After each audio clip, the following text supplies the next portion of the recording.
Welcome back.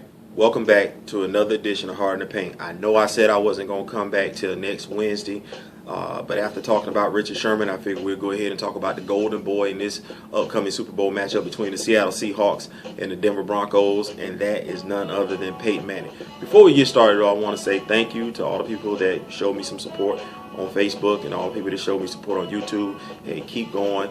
Keep doing it. Like me, support me, subscribe to me and everything like that. Do everything you possibly can to help me get to where I need to be and get hard in the paint where it needs to be, where everybody can see it. With that being said, let's talk about our man Peyton Manning.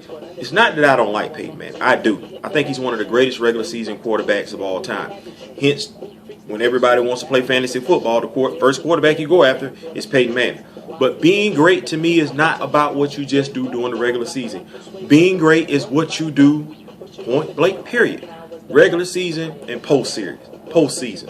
When we take a look at Peyton Manning's postseason records, this guy is merely 11-for-11. And that was just after they beat the New England Patriots this past Sunday. 11-11, that's 500 ball. He's 1-1 in the Super Bowl. And the first Super Bowl victory, I argue that it wasn't him that won the Super Bowl. It was his defense that didn't seem to get any credit every time they lost during the postseason.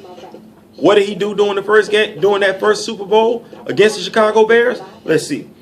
He was 25-for-38, 247 yards, 1 touchdown, and 1 interception. Are those great? Those are great numbers? Come on now. We can't be downsizing great. Those are average numbers at best.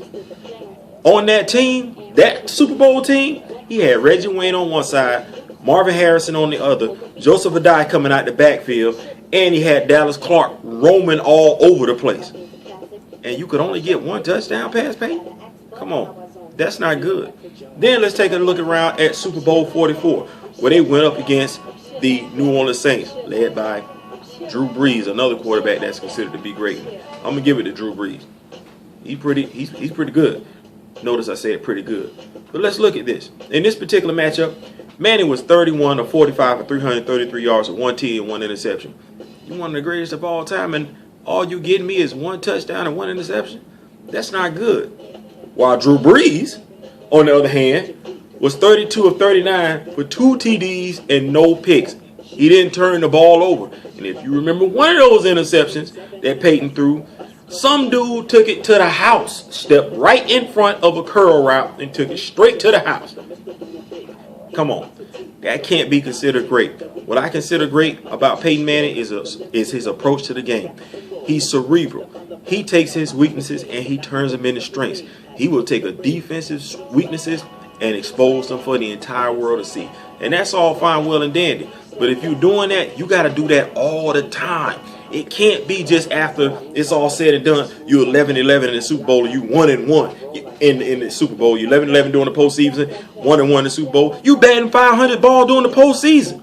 That doesn't make you great. That makes you average. It makes you average. So y'all stop it. You talk about great.